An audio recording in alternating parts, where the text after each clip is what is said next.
The phone rang at exactly 7:12 on a cool Thursday morning, just as I poured the first cup of coffee. I glanced at the screen before answering.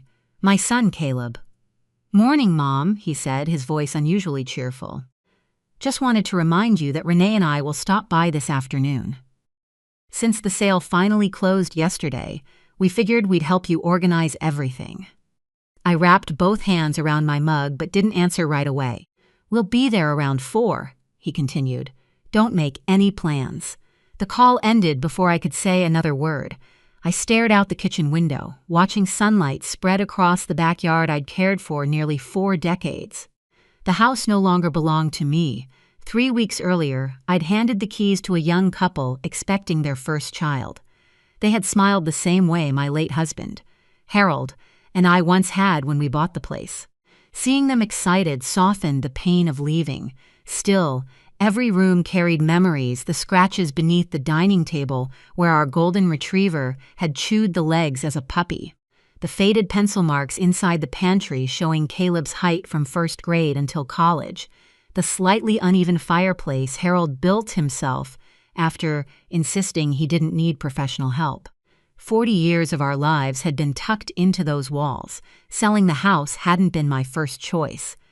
After Harold passed away 2 years earlier, my doctor gently suggested that maintaining such a large property alone would eventually become impossible. I resisted for months before accepting reality. The sale left me with just over $300,000 after expenses. Combined with Harold's untouched insurance policy and my retirement savings, it was more money than I'd ever managed alone. Very few people knew the exact amount. Apparently, Renee had found out anyway. When Caleb married her 11 years ago, I welcomed her without hesitation. She seemed thoughtful, ambitious, and eager to become part of the family. For years, everything felt normal. Holiday dinners, birthday celebrations, weekend cookouts. Nothing extraordinary but peaceful. Gradually, little things changed. Whenever I asked Caleb a question, Renee answered before he could. If I shared an opinion, she'd politely explain why there was a better way to think about it. She began making decisions during family gatherings without asking anyone else. Each moment seemed too small to argue over. Together, they quietly reshaped every conversation. After Harold died, she arrived carrying homemade casseroles, folders, and a notebook already filled with financial suggestions. "You shouldn't handle all these accounts by yourself," she'd insisted. "I can help simplify everything." At the time, exhaustion clouded my judgment. I appreciated having someone willing to step in. That single decision became my biggest mistake. During Harold's final hospital stay, Caleb needed temporary access to pay a few household bills while I rarely left the medical center. Renee suggested opening a joint account. "It'll only make things easier," she assured me. It sounded reasonable. After Harold's funeral, I planned to remove both of them from the account. Weeks turned into months. Months became 2 years. Nothing serious happened. At least, not at first. Occasionally, I'd notice $200 missing, then $300. Whenever I asked, there was always an explanation: insurance payment, school supplies, emergency car repair, a forgotten medical bill. Every excuse sounded believable enough that I questioned my own memory instead. Maybe I'd forgotten making the withdrawal. Maybe the bank statement was confusing. Maybe grief had made me careless. Deep down, I knew better. The morning Caleb called, a thick folder rested on my kitchen table. Inside were 6 months of bank statements I'd quietly printed at the public library. Every unfamiliar transaction had been highlighted in bright yellow. There were 16 of them.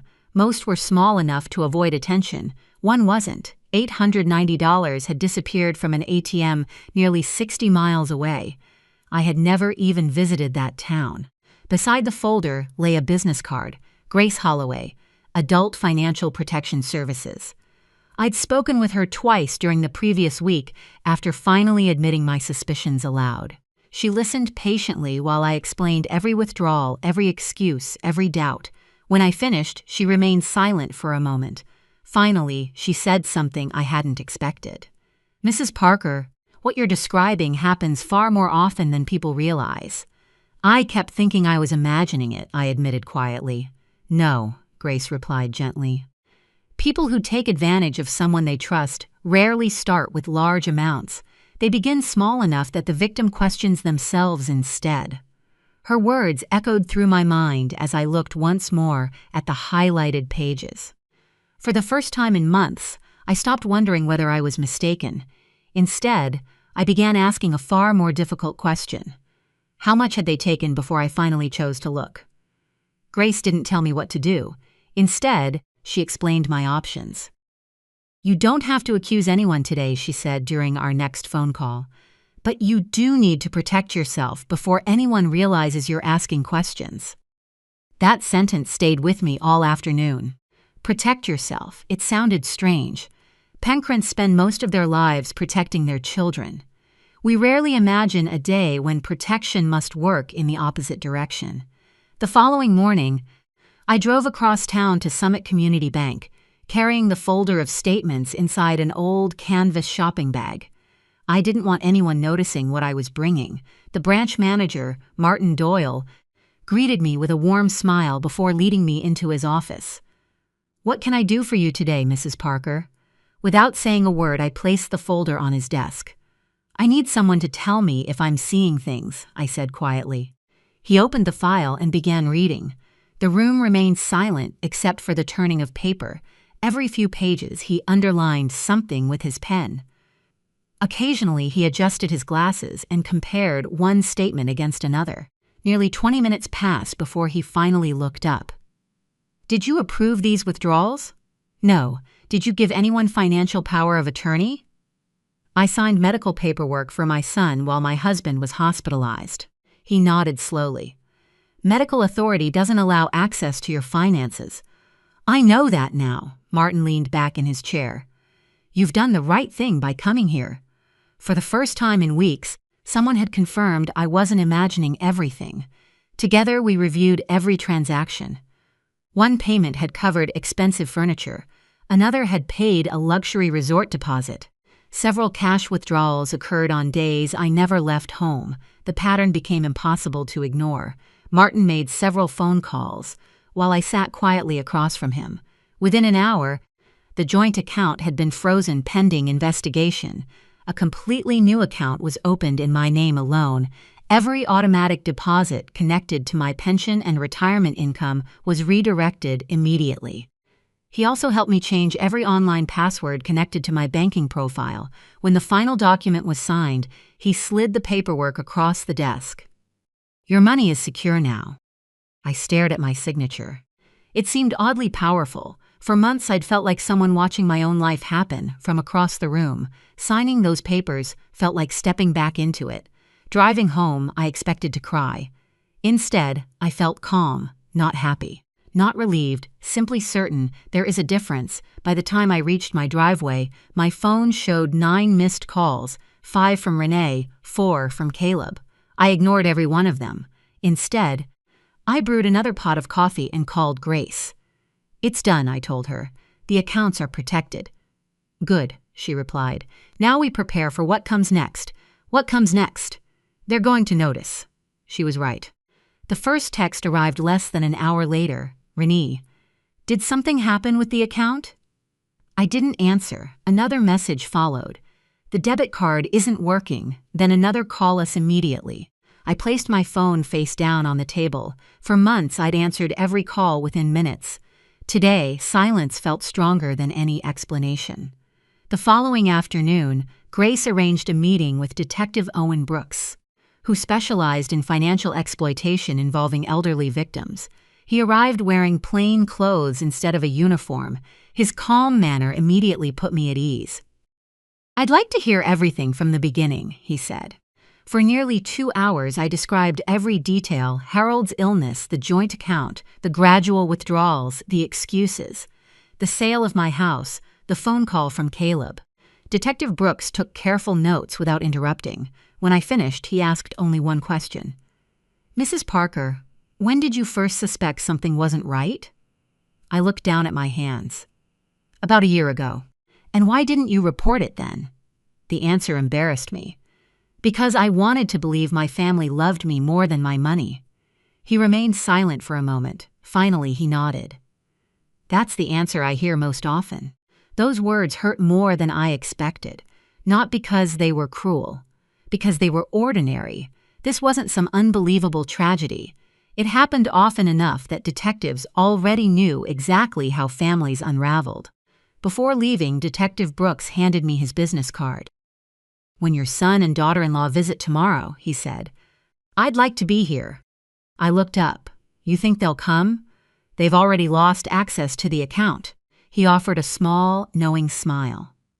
"They're definitely coming." For the first time since Harold's death, I wasn't afraid of opening my front door. The next afternoon, I set the dining table exactly as I always had. 4 coasters, a glass pitcher of iced tea, a plate of oatmeal cookies I'd baked that morning. Nothing looked unusual, and that was intentional. At exactly 4:13 p.m., a black SUV pulled into my driveway. Caleb climbed out first, adjusting the sleeves of his jacket. Renee followed, carrying an expensive leather handbag and wearing the confident smile I'd come to recognize whenever she believed she was in control. Before either of them reached the porch, I opened the front door. "Come in," I said calmly. Renee stepped inside without waiting for an invitation. "We've been calling you all day," she said. "Your phone must be broken. It works fine." Her smile faded just a little. Caleb glanced around the living room before asking, "Mom, is everything okay?" "It will be." As they walked toward the dining room, both of them stopped at the same moment.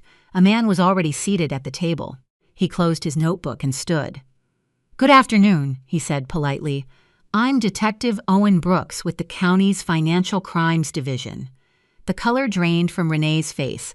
Caleb looked from the detective to me, completely confused. "What's going on?" he asked.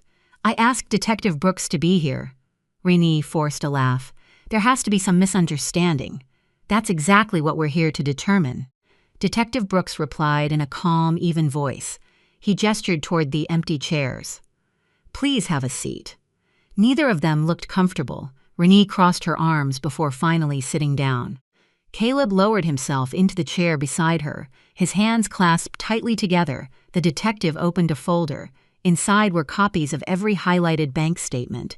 He slid the first page across the table. "Mrs.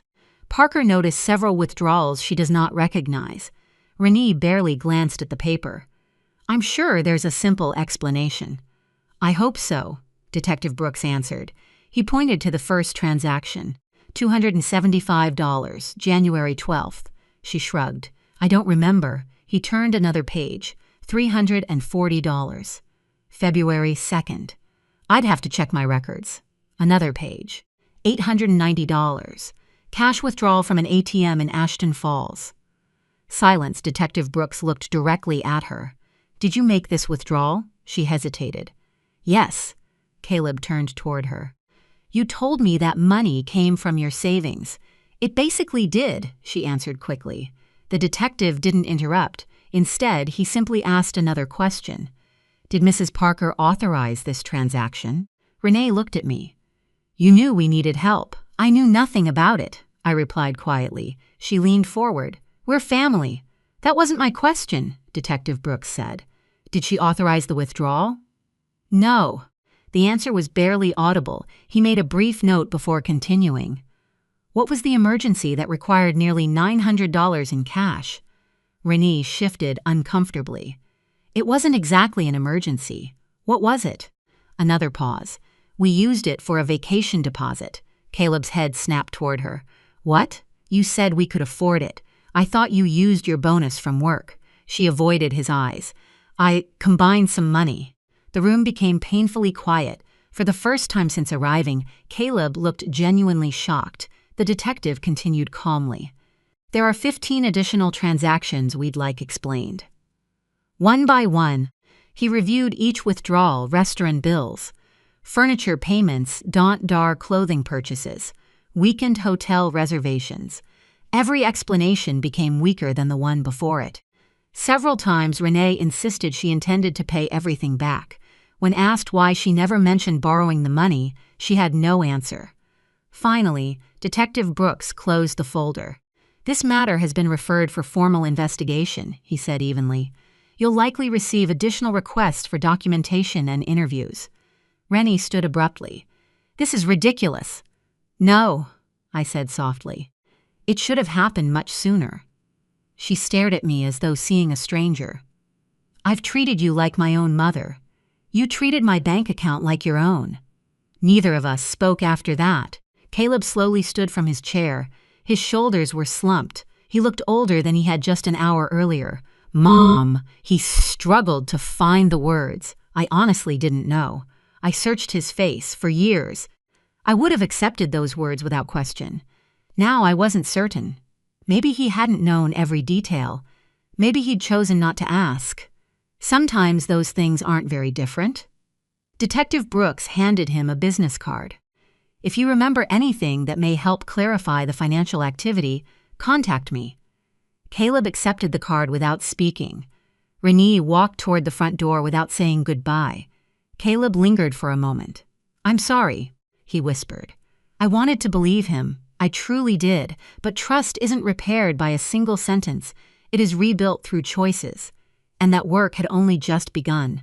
I opened the front door. Neither of us hugged. Neither of us reached for the other. I simply watched them walk down the driveway together until the SUV disappeared around the corner. Then I quietly locked the door.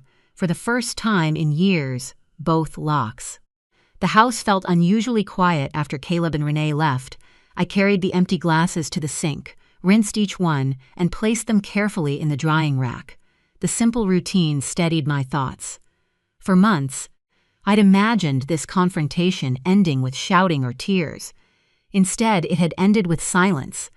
Detective Owen Brooks remained for another 15 minutes, finishing his notes. "You handled that exceptionally well," he said as he closed his notebook. "I didn't feel exceptional. You don't have to. You just have to keep making good decisions." I smiled faintly. "I've spent too much time making the wrong ones." He shook his head. "No, you trusted people you loved. Those aren't the same thing." After he left, I locked the front door once again before sitting beside the living room window. The evening sun stretched across the yard, illuminating the flower beds Harold and I had planted years ago. They needed weeding, but for the first time in months, I actually wanted to do it. The following Monday, I met with an attorney recommended by Grace Holloway.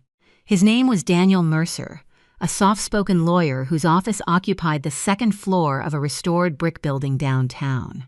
He listened without interrupting while I explained everything from the joint account to Detective Brooks' visit. When I finished, he folded his hands together. "You acted before the damage became irreversible. I wish I'd acted sooner. Most people say that." He reviewed every financial document I had brought. My retirement accounts, insurance policies, the proceeds from selling my home, Harold's investment portfolio. Then he looked directly at me. "Who do you want these assets to benefit?" It seemed like a simple question.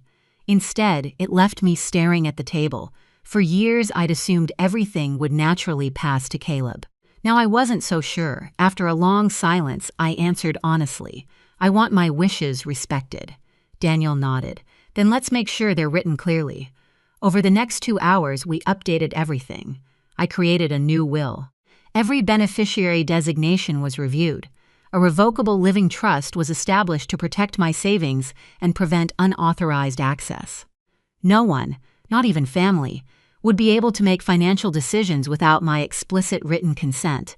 When the final document was signed, Daniel placed the folder in front of me. "These papers don't punish anyone," he said. "They simply protect you." As I drove home, those words stayed with me. Protection, not revenge. There was a difference. A week passed without hearing from Caleb. Then, on a rainy Tuesday evening, my phone buzzed. "Caleb, can we talk?" I read the message several times before setting the phone aside. An hour later, another arrived. I didn't know everything. Still, I didn't answer. Some conversations require more than apologies. They require truth. Saturday morning brought a welcome distraction. My 10-year-old granddaughter, Lily, arrived carrying a sketchbook nearly as large as she was. Unlike the tension surrounding Caleb, time with Lily always felt uncomplicated. She spread colored pencils across my kitchen table. "Grandma," she said, "I drew something for you." She turned the page. It showed a little white cottage surrounded by bright orange flowers. In the front yard stood two smiling people holding hands. One had silver hair. The other wore Harold's familiar brown hat. "It's Grandpa," she said proudly. "And that's you." I felt my throat tighten. "It's beautiful." I remembered the flowers Grandpa liked. "So did you." She smiled. "Mom says flowers always come back." I looked out the window toward the small garden beside the porch.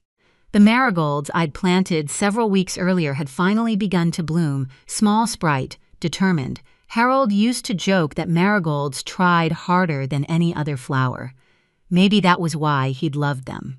Lily taped her drawing to my refrigerator before helping me water the garden. Neither of us spoke much. We didn't need to. Sometimes healing happens quietly, not through dramatic speeches, not through courtroom victories, but through ordinary mornings, coffee shared with someone who loves you, a child's drawing taped to the refrigerator, fresh flowers reaching toward the sun. That evening, I noticed Caleb had called 3 more times. I didn't return the calls, not because I hated him, because I finally understood something I'd ignored for too long. Forgiveness may begin with love, but rebuilding trust begins with accountability. And that was a journey Caleb would have to choose for himself. As for me, for the first time since Harold's passing, I finally felt like I was choosing myself. Summer settled in quietly. The marigolds along my porch had grown into bright clusters of orange and gold, filling the flower beds Harold once cared for. Every morning, I carried a mug of coffee outside and spent a few minutes watering them before the day grew warm. It became my favorite part of the day. Life finally felt steady again. The investigation continued in the background. Detective Owen Brooks called occasionally to ask a few follow-up questions, and attorney Daniel Mercer kept me informed whenever another document needed my signature. Everything moved slowly, but I no longer measured my peace by how quickly the case progressed. One Friday afternoon, Martin Doyle from Summit Community Bank called. "I wanted to let you know the review has officially concluded," he said. "Your accounts are fully secured, and all unauthorized activity has been documented for the investigation." "Thank you," I replied. "There isn't anything else you need from me?" "No, Mrs. Parker," he said warmly. "I think you've taken care of everything." After we hung up, I sat quietly by the window. For the first time in years, every dollar I had earned, saved, and inherited was protected. Not because someone else was managing it, but because I finally had. 3 days later, there was a knock at my front door.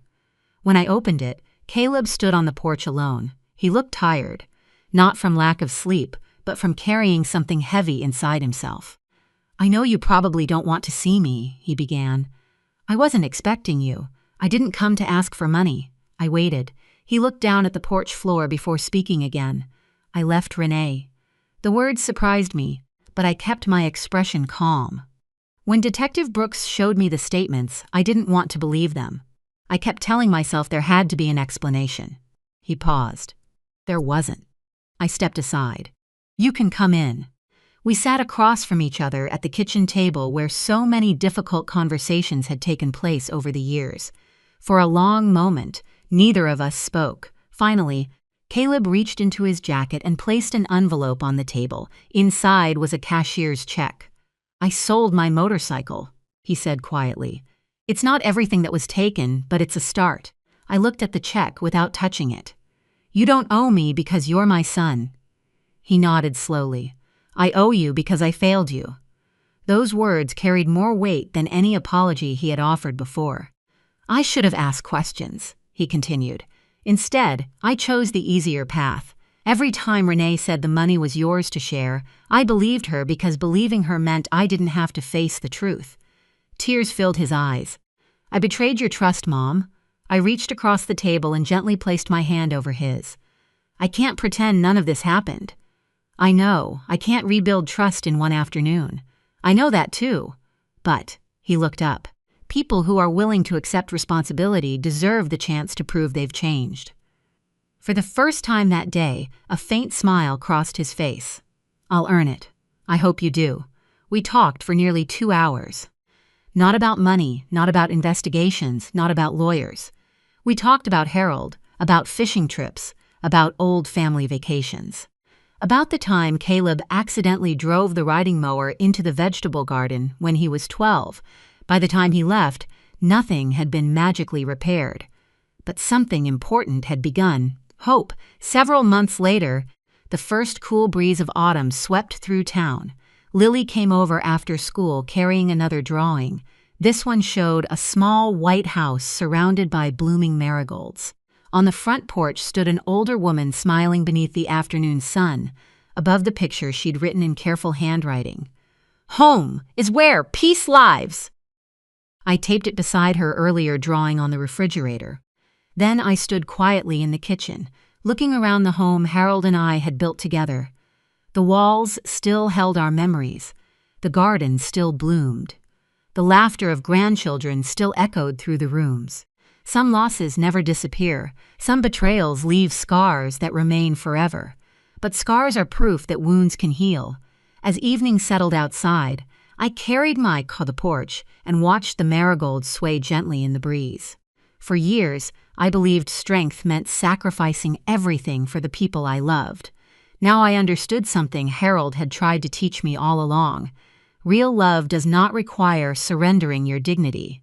Real family does not measure your worth by what you can give. And real peace begins the moment you decide that your kindness will never again be mistaken for permission to take advantage of you. For the first time in a very long while, I wasn't simply surviving. I was finally living again.